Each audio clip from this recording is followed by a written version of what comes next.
at Sabrachi Jewelry Design, or Sabrachi. I don't even say his name right anymore because of Zach.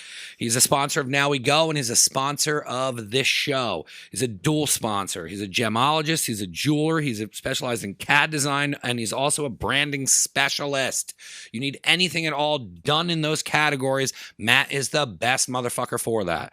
It's D'Antonio and Klein Jewelers in Philadelphia, PA, and he's also going to be doing it soon to be in Lehigh Valley, PA. You can call or DM for appointments. He's in Philly on 726 Sanson Street, and you can follow him on social media at Sabraki Jewelry Design. He's made pendants for finishers. We're working on stuff together. It's not just jewelry. We're working on pendants and all kinds of things. He's making rings. He can do anything that you need, from design to gems to jewelers. He is the real deal, and I'm excited. He's a childhood friend who grew a diamond business. He's a jeweler. We did a podcast with him. It's a cool story. Check him out. Sabraki Jewelry Designs. Influencer, TikToker, entrepreneur, OnlyFanser. At this point, I'm just adding ERs. Show stalker, Gypsy Sister Kelly Lynn. She's sponsoring the show. And all you little boys who hit me up in my DMs, look at that, man. She's in a bikini. Go pay for it. Go pay for it. Go over to her Instagram. You want to know what Kelly's doing? Guys and girls, because girls, you can learn what she's doing. She's making a lot of money. You go over to @theGypsySister. You click on the link in her bio. After you look at all her pictures, a lot of good content. She's putting out content. She's an influencer. She's crushing TikTok. So you get into that Instagram, and then you click on it. And then you got your links. You got all your links now. You can see everything she's doing. Everything. She's doing merch. She'll pick up a shirt or a pillow. You want to sleep next to her? That's what I do. I got 6 of them in my bed. TikToker. You want to see her dance a little bit? See her dance on the railroad? Go there. She's an entrepreneur, an influencer, a TikToker. We're doing a podcast together. She's got a webpage coming. Should have asked me to do it. It'd be done. And she's a counselor. Girls, you want to learn how to do what she's doing? Go check it out. All the information is at Gypsy Sister on Instagram. Thank you for sponsoring the show. Thank you for being a part of the show. Thank you for finally taking the step towards OnlyFans. And you can go check it out, guys. Get out of my DMs and get into hers. Thank you, Kelly. Mad J's Barbecue, www.madjsbarbecue.com. They take cash, they take credit card. You can order online. Order online is the easiest for everybody. They can also call in their order. They got 2 locations. They are killing the barbecue game. Started out small. Now these guys got 2 separate locations. They're doing catering. They're doing pop-ups at Seven Sirens Brewery. What else can these guys do? The Nazareth location is over at 52 East Lawn Road. Anybody knows where Nazareth is? It's down past 7-Eleven, right next to Rita's. Shout out Calandra. They are at 52 East Lawn Road, and that's 610-365-7275 and www.madjsbarbecue.com. Justin just opened up the second location, and he is a part of Willow Creek Brewery, and that is 643 Penn Avenue, West Reading, Pennsylvania. I'm going to be having these guys on the show, and they are crushing barbecue, catering, in-store, pickup. They're doing it all, man. They're doing it all. Check them out at madjsbarbecue.com, and thank you for being a sponsor. Precision Laser. Precision Laser is a family-owned aesthetic laser practice in Easton, Pennsylvania that was founded in 2019. They offer laser hair removal, laser tattoo removal, vascular and pigmented lesion removal, acne treatment, and more. Their team of licensed experts use cutting-edge technology and safe laser protocols to deliver you the best skin results throughout Easton, New Jersey, and the greater Lehigh Valley. They provide free consultations and affordable pricing to make laser treatments accessible to you all. To learn more about their services or book an appointment, please go to precisionlaserspecialist.com or call 484-306-0089. They are located at 42 South 3rd Street in Easton, PA, 18042. What are they running this summer? Hair removal. I'd like to get this whole thing removed because what do I want? A summer beach bod. They are running for $165 per session. You pick 2. Armpits, bikini Brazilian, upper legs, lower legs. This is what we're doing with them. I'm excited to have them, and I'm excited for them to be working with us. They're on the podcast. You can check out everything they're doing on the website, and thank you for being a sponsor. Look good this summer. Look good. 177. Never Again Radio, episode 177. You made it. I'm excited. I've known you since when did we first meet? Because we were in homeroom together. So freshman year. I got shipped off to 9th grade is when Notre Dame accepted me. And, Accepted you. Nazareth was like, bye. And it was so foreign to me. It was so new to me. I've never gone to a Catholic school before. That's what I you had mean. my tie on. I was all itchy. And some of my favorite people, including you, made me feel so welcome there. And just such a because a lot of you knew each other from like forever. Yeah. So like I was kind of like since first grade. Yeah. And then so you like were brand new. I was brought in and everyone knew each other, and I'm just like, oh, I have to tuck my shirt in. Yeah. So those uniforms were heinous. Dreadful. But you always made me feel so welcome, and I believe you sat directly. It was either right across or right behind the person next to me. But we've known each other, if you go by that, for so long. Yeah. I mean, that's a long time. It's a very long time. Are we going to do the math? Because no. then that shows our age. I don't mind my age. I just don't know how to do the math. So then I think it was social media. Every once in a blue moon, I think over the years we even said like I ran into you in my 20s, and then I saw different things you were doing on social media, and then I was like, oh shit, I'm like, she's in the fashion. And then like I started looking into it, and I was like, oh, she's like heavily in it, and like she does that for a living. I kind of want you to take us on the journey of like, how did you get into the fashion realm? Because back in the day, I know how it was to get a clothing company started. There wasn't really assets or things around here that you could creatively get into. Right. So like kind of where did you go, and how did you even start your journey on fashion? Yeah. So I think it's funny. I was looking at my 8th grade yearbook recently because I was just reminiscing since 2 weeks ago, since we decided to do this together. I'm like, I got to give him the full story because I'm proud of it. And I want people to know like how I got to where I am and what I've sacrificed to get here. Like we've talked about It's not easy to do what you did coming from this area. Yeah, oh, exactly. Yeah, that's the biggest thing. And plus also coming from such a protective family that was like, don't leave the house ever until you get married. And I was like, oh my God, I'm moving to New York City. This is crazy. But they must have flipped out when you wanted to move. You know what's funny? Let me tell you the story. So I'm like young. I was looking at my 8th grade yearbook, and I literally wrote in it, I want to be a cosmetologist. And that's exactly what I wanted to do my entire life.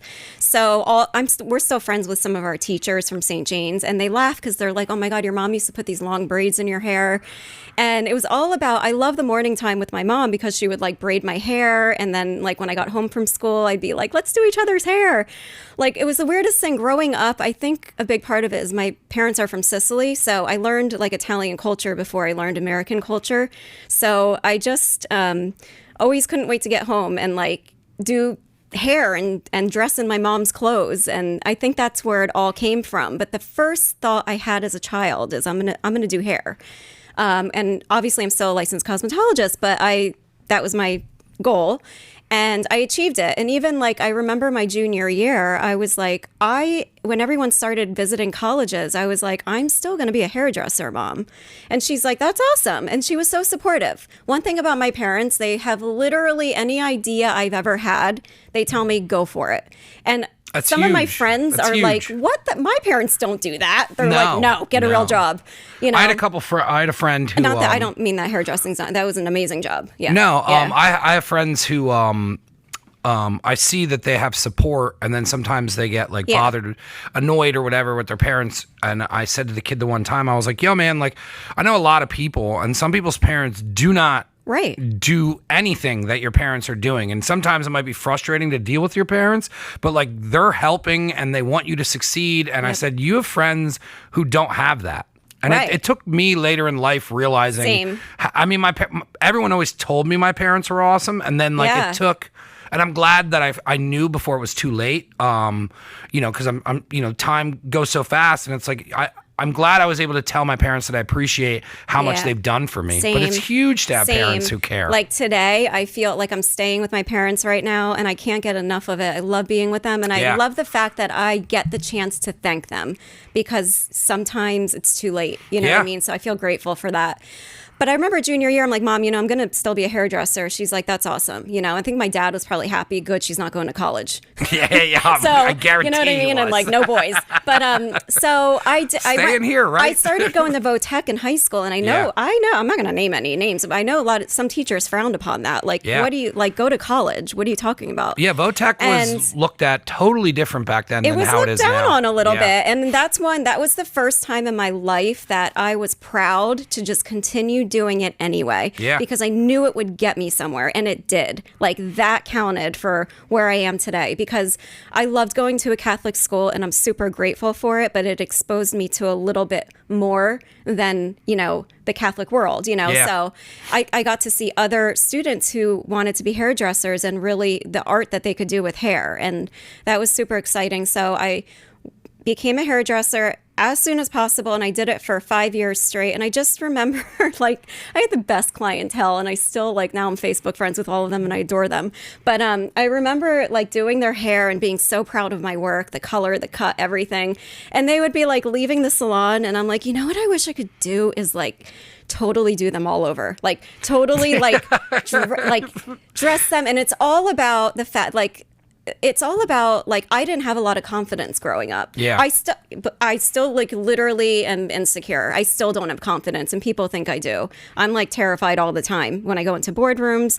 Like, we recently went on HSN. I was scared to death. I have, like, not the confidence I should at this point in my life, but it's all about fashion, and hair makes people look good. And when you look good, you feel good, and it gives you confidence. And no matter what your job is, like, you're going to do it well if you look good and you feel good that day. And that's exactly, I would talk to all my clients about that. And I talk to a lot of my buyers in the showrooms now about that. Like, it's all about making someone feel good in what they're wearing, make them look good, compliment their body type, no matter what it is, and, go off into the world and do your thing, whatever it is. So, so I remember, like, maybe I was 23 or 24, and I was like, I just don't know if I really want to do this for the rest of my life.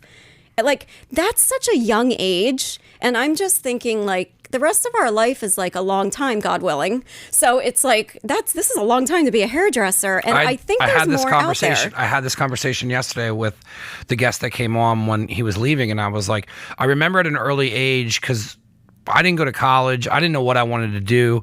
I was just drinking a lot, and I was working in factories, and they'd be like, this is a good job, and you can stay here for 25 years, right, and then you can retire. And I'm like, yo, do you want to do that? I'm like, I have to do this cool. for 25 years, but and it's cool. people do that. Love yeah, it, and that's cool. That is not how my brain works. That is not how I have terrible attention spans. I barely got through high school, let alone getting yelled at in a class every day. Like, you know what I mean? Like, and it wasn't anything other than that's just how I am. And I'm not, I do a million different things down here on a daily basis, and none of it's organized because it can't be, or else I would just be like, I don't want to do this. Yeah. Well, like, for me, like, no 2 days are ever the same. Yeah. Now it's a little different because of COVID, and we're all home, and it just feels a little slower and a little more boring for me because I'm not with people every day. But that's exactly the thing. I am never standing still. I'm never in the same place. A lot of people think, like, okay, you go to college, you get a degree, and then you work for a corporation. You're just sitting behind a desk, right? And I'm like, not my job. It's amazing. Like, I get to go out and see all the different kinds of fashion across our country, globally, before the pandemic. Like, it was just, I got to understand why people wear what they wear and, like, what it really means to them. So yeah, I told my parents. I did research at 23. We had computers then. We're not that old. So I'm like, it was like when they had Encarta. Did you guys know? Yeah, right. Did you guys know that? Like, to my parents, I'm like, did you guys know that you could go to college for fashion? That's crazy. My mom's like, well, I could teach you fashion. What do you need to know? I was like, no, Mom. There's a school called FIT in New York City. It's an awesome school, and my dad, I was surprised, but he was like, why don't you apply? So actually, the first thing I did was go to NACAC, took a few classes. I think I finished like a year there, and then transferred over to FIT. And so I moved to New York City at age 24. But up until then, I had been living with my parents, which I think really solidified our relationship and like where I am with my parents today. I mean, they're like literally my best friends. They're my favorite people on earth. I look back at when I had to move back in with my parents, and it's my favorite thing that happened because it gave me a different relationship than any of my brothers have with my parents.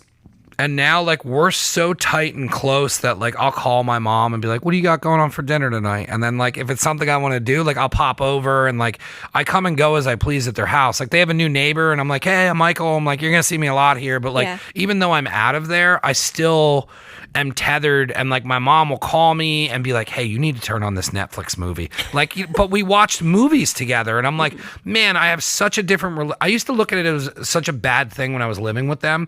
Like, when I had to go back and I'm like, oh man, I'm a loser, I'm living with my parents. Looking at it now, I'm like, I'm so grateful that happened, because like I'm closer to my dad than I've ever been, and I'm like have such this cool relationship with my mom where like we text and talk every day. I know my other brothers have different relationships because they have kids, but like that means so much to me that like I have that with them, and I'm like, man, that's, like I said before, time goes, and now I look at time and I'm like, I'm so glad that that happened. Yeah, absolutely. Yeah, me too. Me too. And I love being home with them for weeks on end. Yeah. Like, not many people can stand that. It's not like you're a stranger. Like, no, like, you know what I mean? Like, you just go back into, like, how it was when you were a kid. Exactly. Yeah, it's the same thing, literally. But, so I moved to New York City, went to FIT, and it was awesome. I decided to do fashion merchandising management. So, and I really didn't understand what merchandising meant when I went into the degree, but it's like literally the favorite part of my job that I do today. That's so crazy. And the term merchandising is just so underrated. Like when I hear it on like TV shows and like cute little, like they say it a lot on Sex and the City, and I'm like, please. So it's like merchandising takes such creativity and such just intuition, and I don't really want to say knowledge, because it really is all creative knowledge based on experience, because you learn, sometimes your intuition is wrong, and that you learn based on mistakes. I know you and I talked about that, where, you know, I'm proud of all my mistakes because I've made plenty and I've learned from them, and that's why I am where I am today. But merchandising is literally like, I don't know I don't know if it's in the dictionary, but my definition is literally just like the act of like putting a cohesive collection together. And it's every single word in that definition is so important. People don't get it, because you can design like a million things, but when you're presenting in front of a boardroom or in front of like any retailer, like if it could be 6 immaculate pieces that just don't look good together. So you can't only worry about that one piece, but you have to make sure every single piece looks good together. So it's like, it's just a skill that I have developed over the past 15 years that I am so proud of. So like I said, my degree is a business degree, but I have this very special position today that I molded my career into and like got to where I am. It's like this perfect combination of business and creativity. And that's exactly like what I couldn't like verbalize that I wanted when I was younger. But I know that's what I meant in my little girl head. Yeah. You know what I mean? Like my dad was like, you know, my dad was a really successful construction man and a businessman. And I wanted to be just like him. But then I also wanted to be like my mom, who could literally sew anything together, who has the cutest wardrobe in the world. You know, I wanted to be like a combination of both of them. And I'm so excited that that's what I feel I am today, you know? So yeah. That's crazy. It's crazy that you kind of found that path and like going to New York City. I mean, going to New York was probably totally insane for you at that age to only been around here and then go move to the city. And then, you know, what was going to school like? I mean, because how you were saying, like, you picked your merchandising when you went and looked at that, like, was there different things that you could pick in fashion, or like, you know, if somebody's interested in going to school at FIT or like, what do you look at when you go there? Wait, when you're not there, that's a great question. A lot of the students ask me that because I go back and do talks at FIT, like I shared with you. When I went, I remember the 3 things that stood out to me were fashion merchandising management, which is business, design, and marketing. So it was like, those were the 3 biggies at the time. Yeah. There's probably more places that they could go today, but you have to think about like, what is it truly like, what's your end goal? And mine was definitely business, you know? So I still, and I can't draw well, which is, I don't know why I can't draw well, because I'm left-handed. I can't draw I'm so at all. creative. And I'm like, what? You should see me try to draw. Like, it is literally so embarrassing. All my brothers can draw. I cannot. Yeah, one of my brothers can draw father's a really too. good artist. Yeah. I can't. And me neither. I guess I'm just my mom. I don't know what's wrong with I don't know why. It's okay. It's okay. But what I do is like help direct people in what to draw. And that's super exciting. So that means that I get to not sit in one place. So maybe if I had become a designer, I would feel the same as I did as a hairdresser stuck behind a chair. You know what I mean? And like, again, this is just my experience. There's a lot of things that run parallel with us because, you know, like I was telling you when you came down here on how I got into creating, it's like I can't draw and I can design horrible things that then I can point to you and tell you what to change. But when I first started doing this with primarily the main artist was Rizart, but like I was obsessed with like we would text, he would draw, he would send it, and like we would create it at the same time. But I would get such a good feeling because I've always wanted that feeling, but I could every time I drew I was just like, ugh, isn't it it's not what I wanted to do. Right. Like when you're watching someone do what's in your head. Like my designer today, her name's Laura. I like adore. I love when she puts something together and I'm like, yes. I can't do that. Thank you. Yeah. It's an odd feeling to describe because I'm sure it's not the same as the person who makes it, but it's to be able to take something out of your head and then it be an article of clothing or anything that you're designing. Like I've done backpacks, stuff like that. Like it's a really cool feeling when it all comes together. I know. It really is. It's awesome. How did schooling go for you? I was an A student at FIT. I just like soaked up the whole experience. First of all, I was a little bit older. I wasn't 18 years old going to college. That pays off so much when you go back to do that stuff. Yeah. But the great thing about FIT is it's the type of school it's in the creative world. So first of all, it's smack dab in the middle of New York City. So it's not a college campus. So you're going out, like there aren't frat parties. There are just going out in New York City. Yeah. I'll take that any day over a frat party. Yeah. And it was just, it was awesome. I don't know. I really loved it. And then I got to study abroad my third year, and I got to go to Florence, Italy for an entire year. What's crazy is I went to FIT to look at the school, and you know they go over stuff like that where they're like, oh, you have the opportunity in this course that you could go abroad, and I was always like, oh, that'd be so much fun. And then when you told me you did it, I was like, yo, that's crazy that you know, some people would probably be nervous or scared to do it, but like, what was that like then to push your schooling and you know you're just busting your ass, you're putting the work in, and then you have the opportunity to go overseas and then you actually go do it?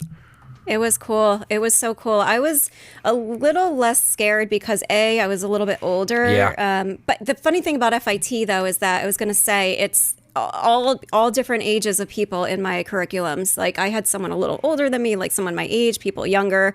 So that was the first time in my life I started developing friends at all different ages. So some of my friends were real college age, like 19, 20, and we were 24. And then I had, you know, a girl who was a little bit older than me, some my age. The two roommates who I ended up living with in the city, they were my age too. So people with FIT, it's a type of school I think people decide to go to later in life, which is cool.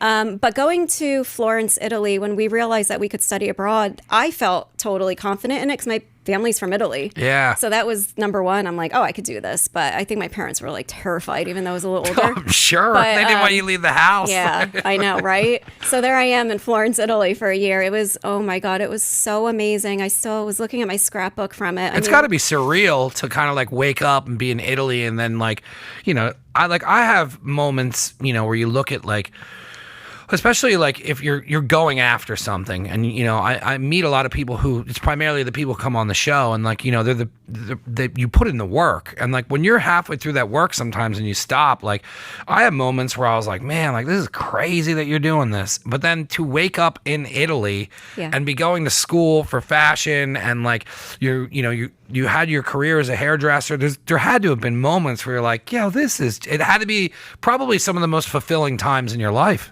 Definitely. Michael, I still get those feelings sometimes. Now I live in Los Angeles.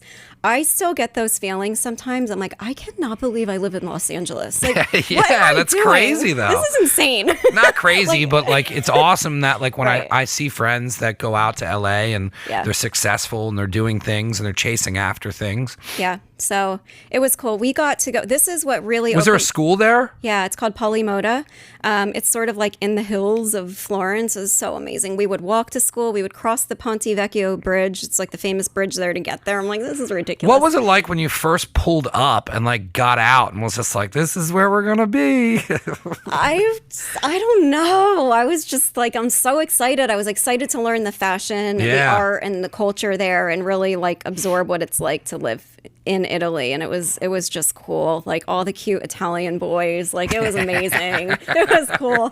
But we would literally cross the Ponte Vecchio Bridge, walk in the mountains a little bit to get to school. So that's there was like no transportation for us. They're like, no, you got to walk 40 minutes to class. We're like, what? So we would do that. But I mean, we got to go to so many museums and art shows. And then we started going to the fashion shows. They were amazing.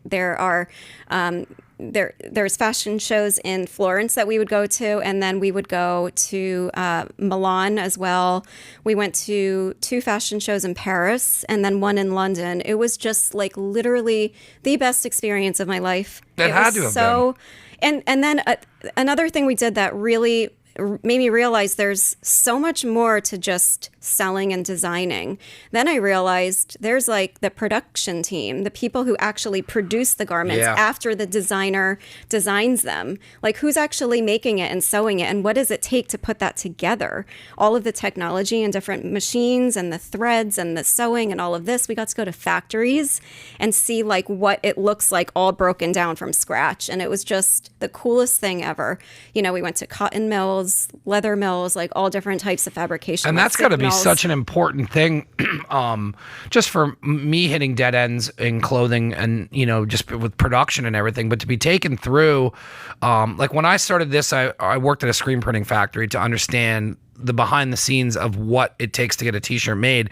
And it changed everything as far as how I design things, changing the colors to make it easier and stuff like that. But like, on such a huge level to be over there and actually seeing clothing being manufactured, that had to have changed everything on your perspective of fashion, how to create fashion, how to design fashion. It had to really lay it out on like, okay, well, this is where we start. It's not like, you know, where you kind of have a blocked image because you don't understand it. It's you now have the entire gambit of what is the article being made. Yeah, what it takes. Yeah, when I'm in the stores with my mom, I'm like, it's so amazing to like, I can look at a garment and just see the whole process of how long it took to get there. And the initial stage, the initial part of it is exactly what I do. It comes from someone's brain. Like someone just said, this is the end result. And then it took all of these talented, amazing people in the middle to get it to where it is. So my job is literally to come up with the initial concept and then make sure my designer, like we agree, and sometimes what I'm saying is wrong. And she's like, no, listen to me. And I'm like, okay, fine. But and then we sell it to the different types of retailers. And I know I covered this with you. You know, I sometimes, especially with everything that's going on in the world today, sometimes I wish like it would be better if I could make a difference and an impact on like a small business. And I just so admire people who do that. But I can't. I love my corporate life because I appreciate it so much.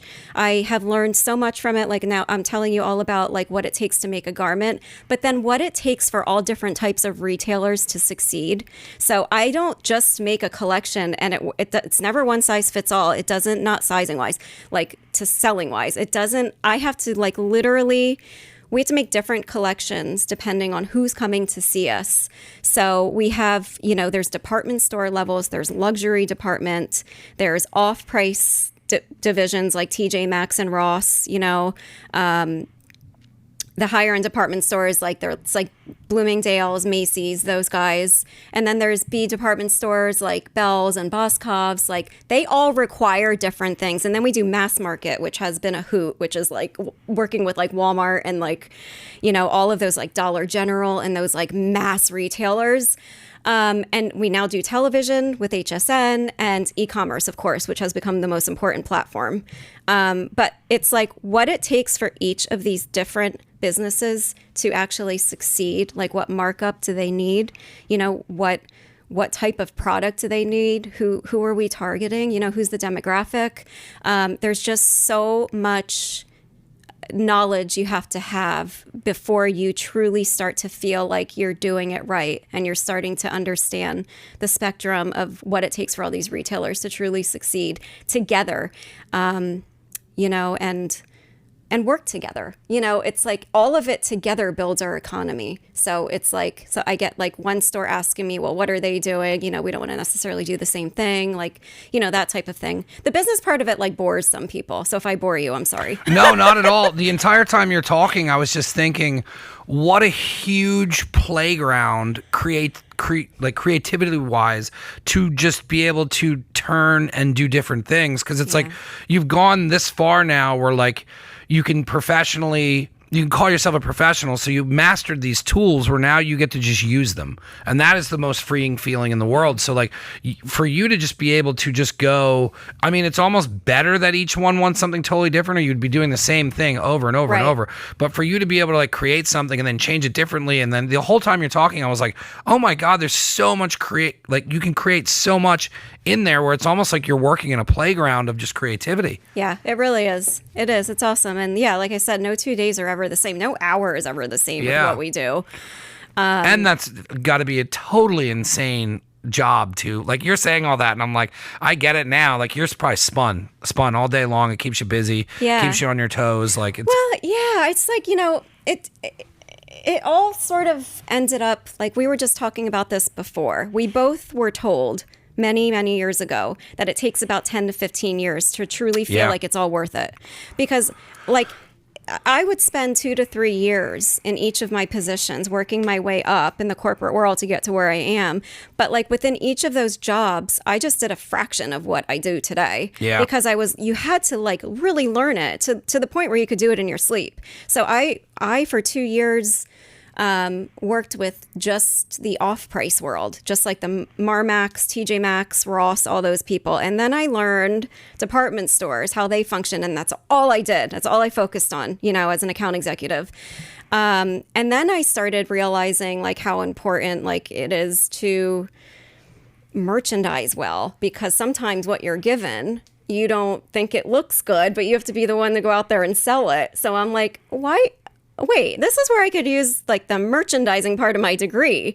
Why don't I help you and tell you what my customers are looking for and what they love that you did and what just doesn't work for them? Maybe they love it, it just doesn't work for them. So yeah, it's like the perfect like juxtaposition of like business and creativity, like I said. And it really which is what you wanted from the beginning. From the very beginning. Yeah. I want to be my mom and my dad. So how you spent the year in Italy, and then after you left Italy, then were you back in New York finishing your degree out? And then like let's kind of like wrap up the schooling end of it. Yeah. So I then went back, and I think I had 2 semesters left at FIT and finished. How do you go back to regular schooling? They should be doing that. Should be like the final year. That should literally be the final year. It's like gym class at the end of the day. It was a little tough. It was tough, but I met 2 great girls in Florence, Italy, who studied what I did. We became roommates, and then we finished off FIT, and we all started in the working world together. Oh, that's cool. So it was awesome. Yeah. So it was hard, but it's New York City, so whatever. New York City's awesome. But yeah, we wrapped it up, and I don't know, my very first job was a sales assistant for a pajama company. So I'm a pajama expert today. What was that like to have your degree and then get out into the real world and then kind of like start out doing that? Because I mean, that's not necessarily what you wanted to do at the time, and I'm sure you didn't get your business and your creative feeling there. Yeah. So what was it like being on the bottom of the rung? Because I think a lot of times people don't realize how much work it takes for somebody to get to doing something they love, and the point of being somewhere where you love doing it is because you've almost mastered the craft, or you mastered something that like you truly love to do. And then it's freeing to not really feel like you have a job, but to have that feeling, you have to put in a ton of work. And I think a lot of people neglect to look at how long that ladder is. So you're out of school, you're at the bottom rung, you are way up on it now, but like, what was that like starting at the bottom after doing all the creative stuff with schooling? Was it hard to just be working with pajama people, or were you excited to just kind of soak everything in?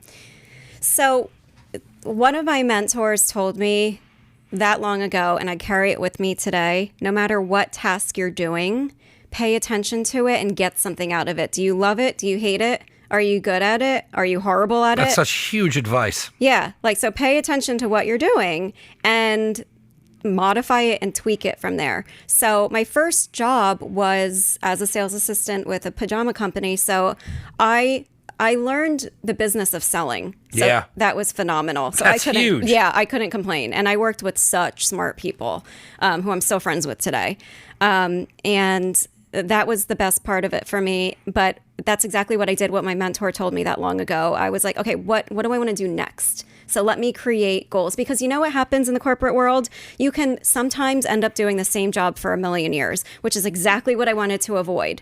So I didn't like spend all this money on college to end up in the same place as before, like sitting behind a computer. I knew I'm like, I need to like move around. I need to meet different people, learn different cultures, understand like all different aspects of business. So I literally made friends like in every arena of the business, and on the sourcing floor, the sewing floor. I tell college students this all the time: when you get your first job and you're in the corporate world, like, don't stay in your bubble. Meet the designers, meet the sourcing people are who negotiate the costs for you. They're very important people.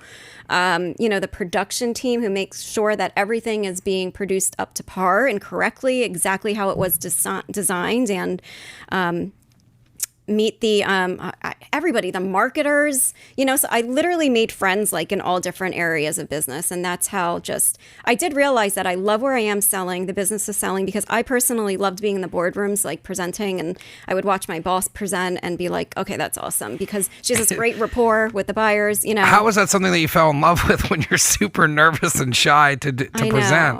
I was very shy. I was nervous and insecure. Yeah. But I guess if you're confident, but I mean, it comes back to what you said, where if you look good, you feel good, your confidence comes out. So you probably had so much confidence in what you were creating and showing. That's probably why you really enjoy the boardroom stuff. Exactly. Yep.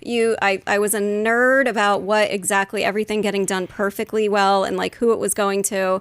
I was excited to present it.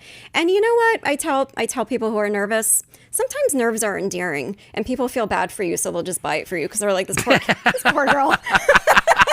She's so nervous. But that's not why I want people buying things. I'm just saying, like, it's true, though. I would be like literally so shy. And now I'm like, I'm a little different now. I'm a little bit more like outgoing and fun now. But yeah, it's I don't know. I love when college kids like write to me and tell me that they gained more confidence, knowing that like someone that where I am today and like how outgoing I seem to people, that I literally like was shy. You know what I mean? So, I tell people all the time, I'm shy. Yeah. I'm super insecure. But you talk all day long somehow. Well, I was telling the guy who was down here yesterday. We were like just going over like just being like shy and stupid stuff like that. And I was like, bartending kind of started to break that, because you had to talk to people. I had to talk to women. Like, I've always been a shy person. And then it's crazy, like, when you just keep putting yourself out there, and you just force yourself to do it. Now it's like I meet people and I'm like, hey, what's up? How are you? And then I notice I'm just doing an interview because I'm nervous. So I just start interviewing them. And then like, I don't know, when you start just kind of forcing yourself to do it, you just almost go into autopilot, and then you just crush. And then it's like, it's over and you're like, oh my God. But you're on autopilot. Like it's weird. It's hard to explain. Right. Yeah, no, I totally get it. Yep. Yeah, so I that's it. And like I think like it was always my mother always instilled in my head, make sure you overdress, make sure you look good, like just make sure you just like look and do your best every day. And even if it wasn't good enough, just at least you did your best. Yeah. And still, like I still have days where I'm like, I could have done way better than that. That's like ridiculous. But I'm like, I'll do better tomorrow. It's fine. Yeah. It's yeah, I don't know. That's where I am today. How long did it take for you to get that attitude though? Like, I mean, you say it as if it's an easy thing to do, but climbing that corporate ladder up and I want to get back to that a little bit, because it wasn't just one rung and then you were doing it. Like, what was it like for you to get up through there? And I'm sure it wasn't easy at the time. The times were different back then. And like, how was it for you to get through kind of the ladder to where you're at now? Like, what was the second step when you like got out of the pajama thing and you kind of got forward a little bit? Yeah. So I think I started going into that and then I went off on a tangent. But totally fine. There's no format here at all. So creating goals, like 2-year goals, has been what has made me successful, I think, at what I do. Where did you learn that from?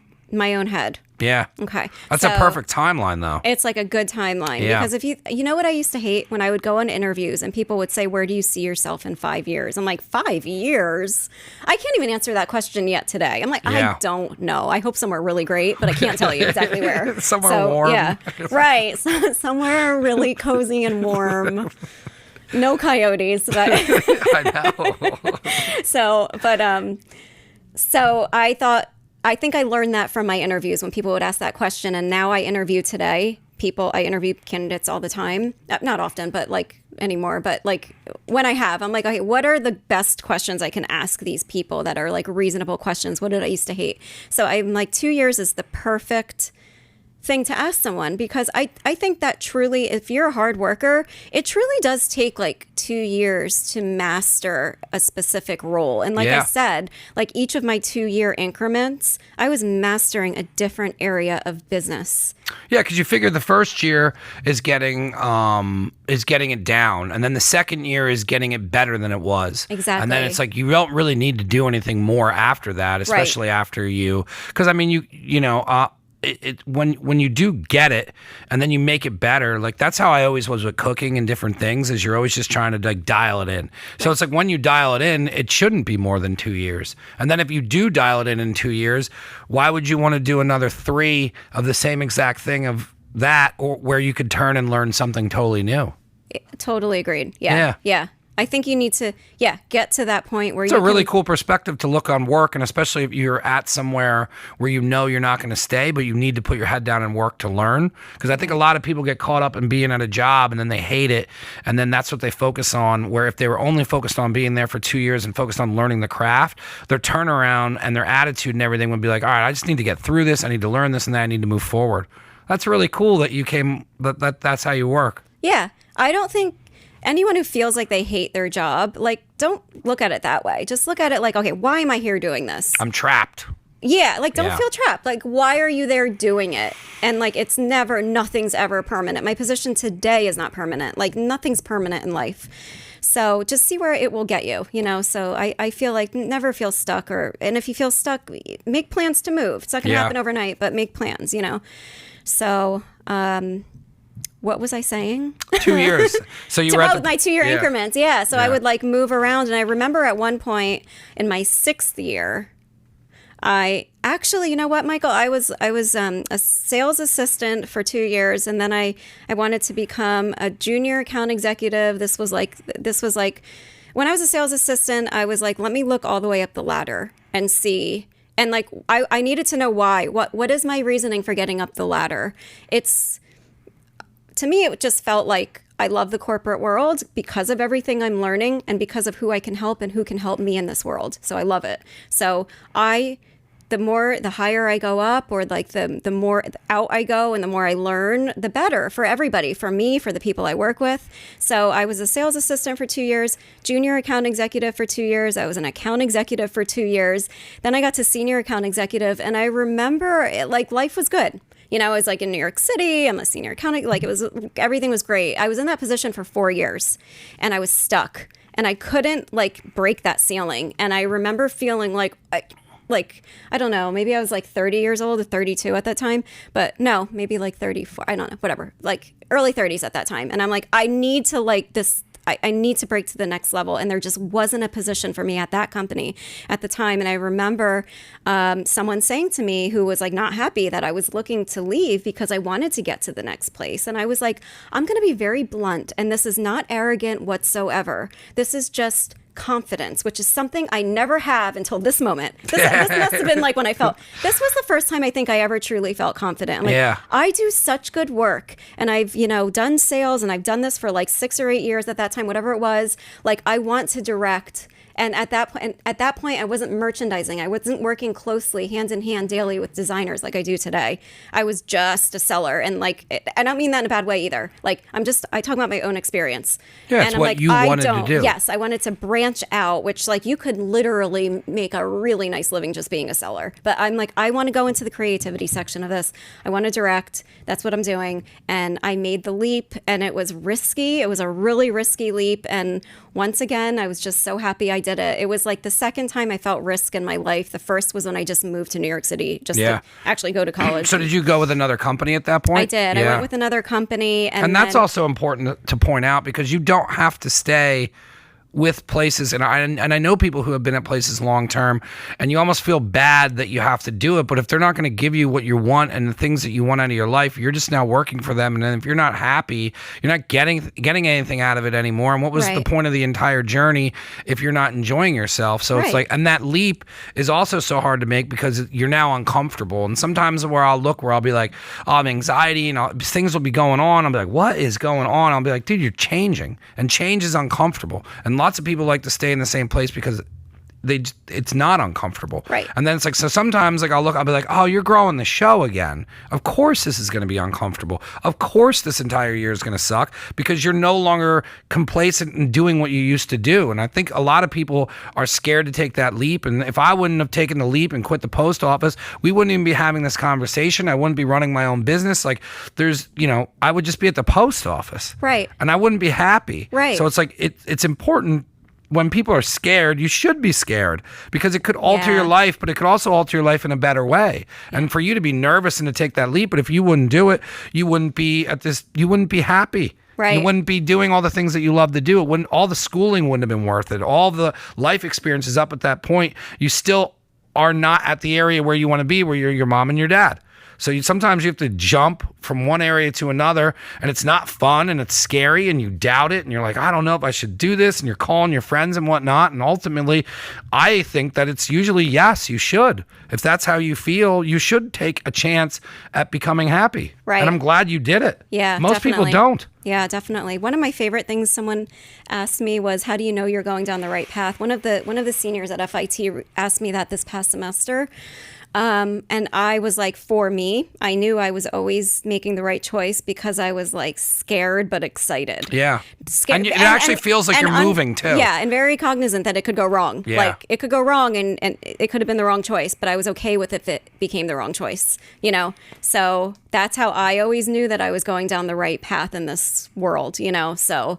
And it's also fulfilling when it goes in your way, like the feeling of being stuck and then the feeling of moving forward. Like it actually feels like you're moving forward. So when you take a leap like that and they're like, we love you, we want you, you got this job, you literally feel like you're like pulled forward, and it's weird to explain, but and then you're like, oh man, I'm in the lane. I'm in the right lane. And like that feeling is worth the risk of taking the chance of moving forward, because you'd still be stuck. Because if they would say no, you're stuck. Right. But if you wouldn't have went for it, you were stuck anyway. So it's not, you're not losing anything. Right. You're taking a risk of moving forward. And that's where insecurities and all that stuff come. Good for you. Yeah, thank you. I know it took me until 40 years old to become secure. I don't even think I'm there yet.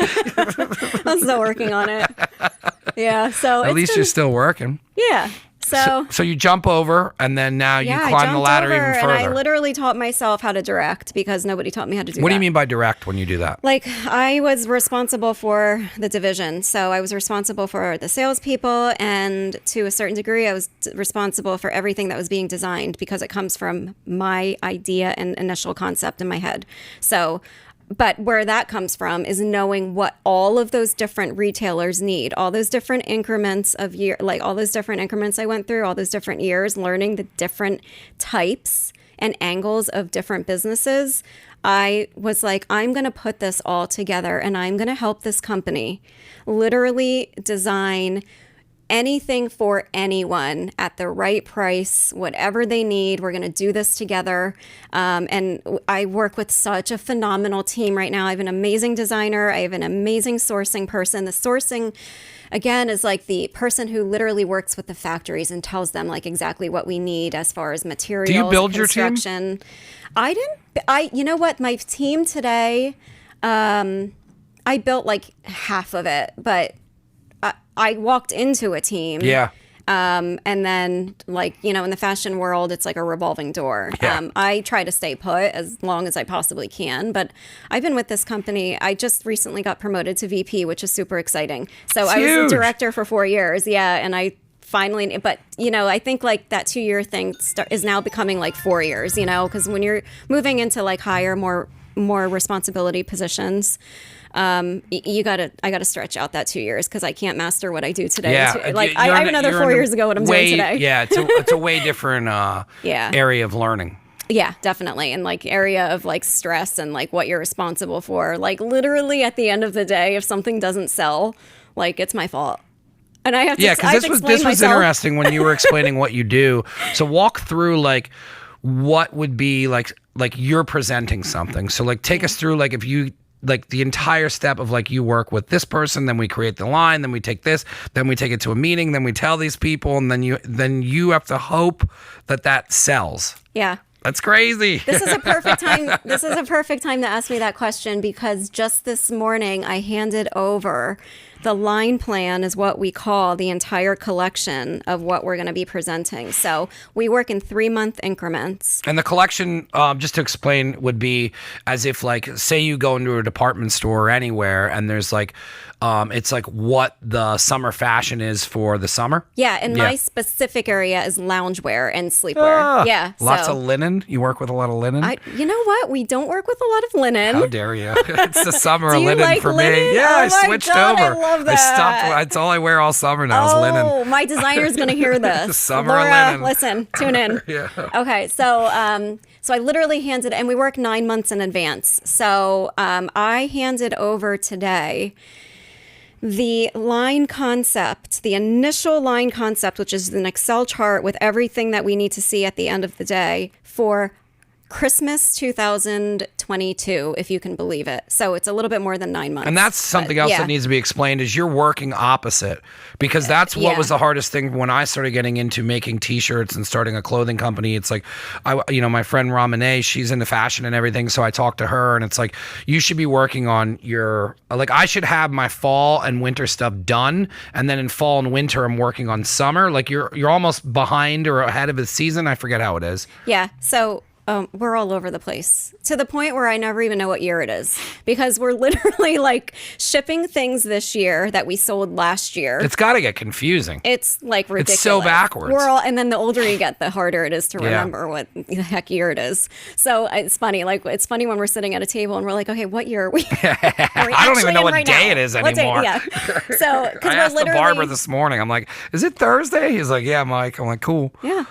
It's crazy. So let me tell you what went on this morning. I literally was looking at our Q2 sales. So our Q2 is April, May, June that just passed. Oh, so then you look at the sales to see what, because you have to see what worked and what didn't. There's got to be so much anxiety in your job. Oh my God, are you kidding?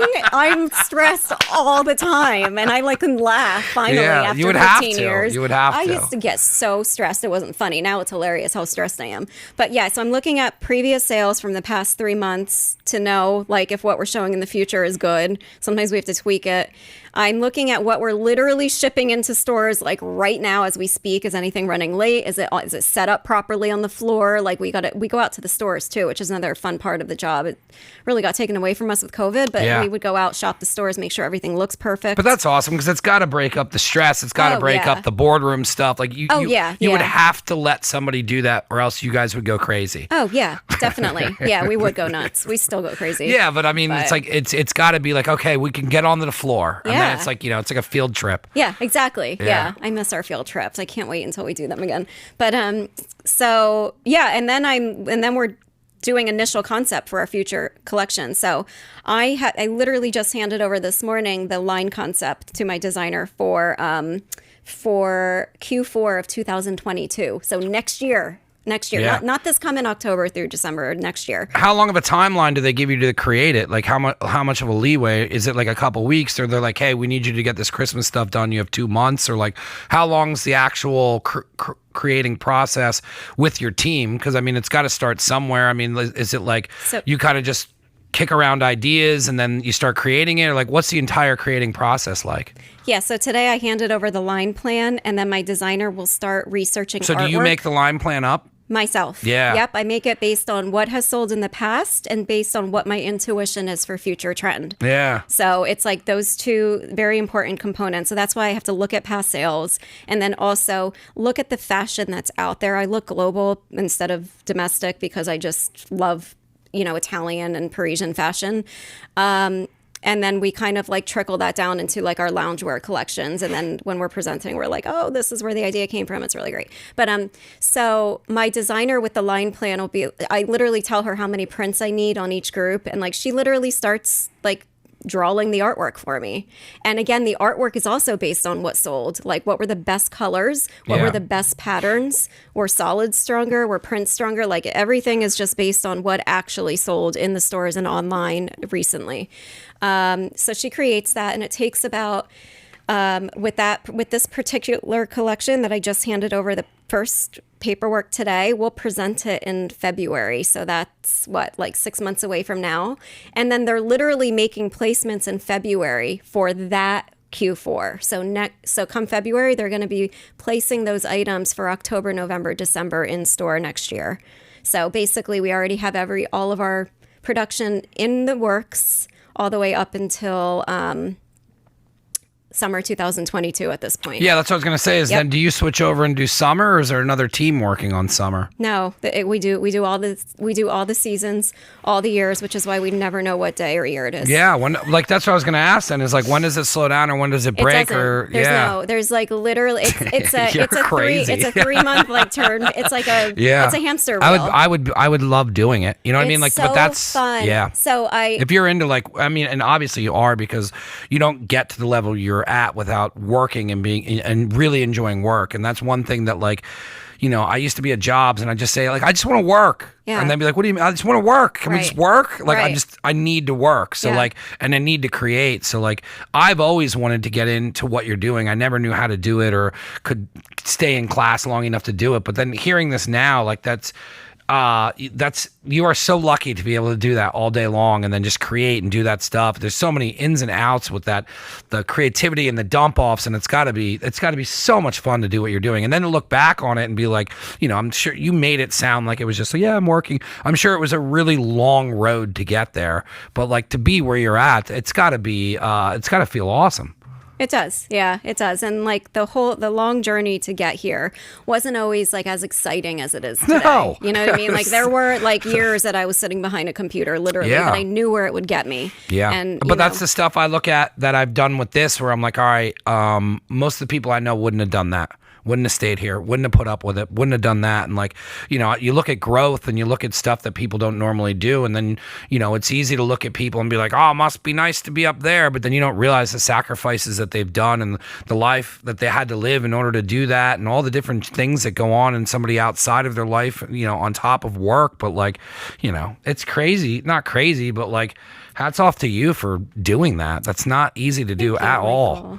Like, yeah, it's fun though. It's fun. You know? It's fun now. But no, I mean, you just explaining that, like, I'm like, man, that must be a trip to do that all day. And just you know, create, I think design, my favorite, create, design. But then you get to run it and you're doing the business. Like, it's so awesome to hear somebody's story where they're like, I wanted to be these two things, and then talk to them and they just literally became those two things because you're creating and doing the fashion on your mom's side, and then you're doing the business and watching the numbers and the sales, and that's all your dad's side. So it's like you are actually doing the two things that you wanted to do. And I never knew that's like, I didn't know how to like, you know, so yeah, I believe you don't ever really know. And you just, if you just work and keep going towards goals, it just kind of comes together. Yeah, exactly. Yeah. Where do you see yourself going from here? Are you happy with this position? Would you like to open your own thing? Do you want to still stay in corporate? Like, I mean, I know you have a million things that you can create, and being at the position that you're at, it would feel almost impossible to be stale doing it because of going to conventions and doing all the different things you do. But like, where do you see yourself in 2 years? That's amazing. You know what? The true answer to that question is I want to work on that. I literally just got promoted and I want to learn and like be the best possible, you know, VP of sales and merchandising I can possibly be for my team, and also grow from that. So I do see myself like definitely staying in this role for a while. Yeah. I have many times thought about branching out on my own. And I am going to tell you the truth. I'm terrified to do it. Yeah. I give people so much credit, especially during COVID. A lot of my designer friends really branched out on their own, and I am so proud of them for doing it. It's such a hard thing. All of those things I just explained to you, imagine just doing that on your own. Yeah, having to organize it and get it together. Without the resources. You have to go out and find them. That's why I backed off on the clothing and kind of went the avenue of the radio. Exactly. Yeah. And I didn't want to do that. It was like, I was like, man, like, I'm not really going to be able to do this without like a boatload of money and a team. And like, I pushed it to a point where I was like, okay, I'm happy with what we did with it, and it'll always be a part of this. And one day I do want to circle back when there's more resources and, there's more things to do with it, and there's a bigger audience and people can see things that they didn't even know I create clothing. But, it was hard to turn in a different direction, but it's also really difficult if you have zero resources on how to get a hold of anyone to do manufacturing. Oh yeah. Oh, these days it's really hard. Yeah. I mean, I'm lucky to have that in our world. So to have that built in already, it's like, I don't know. It's kind of like, doing your own thing would be cool, but you also have the best of both worlds. Yeah, I do. And I feel like it is our baby. Like we designed 4 different brands at this point. And I feel like they are our babies. And I think the cool thing is that we're not only designing for ourselves, we're designing for all the consumers out there, all different people, all different body types, all different cultures. Anyone and anybody can really come and like buy and look great in our product. We make sure of that with our specs, with our print, with our color stories, with everything. It's just that's important to me. I feel like if I branched out on my own, what would that look like? Well, that would probably look like just what I like. But not everyone likes just what I like. Yeah. You know what I mean? So I love satisfying all the different kinds of people in the world. I'm just obsessed with like diversity. Yeah. Is that like a weird statement? I really am. Like, I just love how different people are. And I think that's why I love New York City. I love Los Angeles. Like, people are just everybody's different. And I love that. I love hearing everyone's stories and everyone's different culture and everyone's different ideas and mindsets, I think it's awesome, everything you've done. I think it's totally crazy, and I said it before we started this podcast, that the fact that the two of us are even sitting in here from meeting each other at Notre Dame, it's really incredible to hear how hard you've worked. It's incredible to see how far you've gone up that corporate ladder. I know we brushed over it, and a lot of guests do it where they just kind of like, yeah, I did that. But it isn't easy to do what you did, especially with coming from around here and taking the leap to New York City and then traveling abroad and then, and then moving and working your way up. And it's really remarkable what you've done coming from this area and getting to that tier level that most people don't even know what it's like to even work that hard to get there. But when I saw that you were doing this stuff, I was so excited. But then when we talked on the phone and then we even did this interview, like, it's pretty incredible what you've actually done. And you should be proud of yourself. And the fact that we met each other sitting next to each other in class, dicking around before school started, it's even cooler that our lives came back this way. And I'm excited to go check out Magic, because that's something that I wanted to do for forever. And the fact that it's in New York City, and it's just really cool how our lives are intersecting. And I'm like, I don't know when I'll see you again, but I was like, I'll see you in September. And like, I don't know. It's cool that we've crossed paths, but then it's even cooler that we both love fashion and that you obviously dove into it, but I dabbled in it a little bit to even be able to kind of keep up with the conversation that you had. And I just want to thank you so much for coming on. I want to give you a chance to plug any social media or any way that kind of people can follow you or get a hold of you. I know you do talks for your school, so if there's anybody who would want to get a hold of you for doing fashion talks or anything, I just kind of want to give you the platform to do that. Oh, thank you. Yeah, absolutely. So I'm Diana_Calantoni on Instagram. You can find me through Michael. I'll have it spelled yeah, out. There you go. But yeah, I definitely, I love, my favorite part of work right now is really helping people who are not sure which direction to go in the fashion world, because there are so many different directions you can go in, and there's never a wrong direction, and I'm here to help. So I definitely do talks and I do interviews just like we're doing today for college students. I love that, and I could do it for young professionals and corporations as well. So So I'm happy to do that. And you can also watch us on HSN because we now air our lines on HSN too. Do you get to go on? One time I did so far, Michael. I was like terrified. It was awesome. I'm probably going to be on again. Being on TV was really scary. That's got to be weird. It was scary. Yeah. So anyway, thank you so much. Thank you so much. Yeah. If you are a first-time listener, first-time someone who's watching the YouTube, subscribe to the YouTube. You can check everything we're doing out at neveragainstudio.com. That has everything we're doing. If you're a company and you need apparel made, I can help you out. I work with Axelrad Screen Printing directly, and we also have anything that you see that we're doing here, we offer to anyone who wants to come on board. There's sponsorship programs. If you need help getting your name out there, it's neveragainstudio.com. Thank you so much for coming on. I appreciate you coming on, and I can't wait to even catch up more after the show. Thank you so much. I know. I loved it. Thanks, Michael.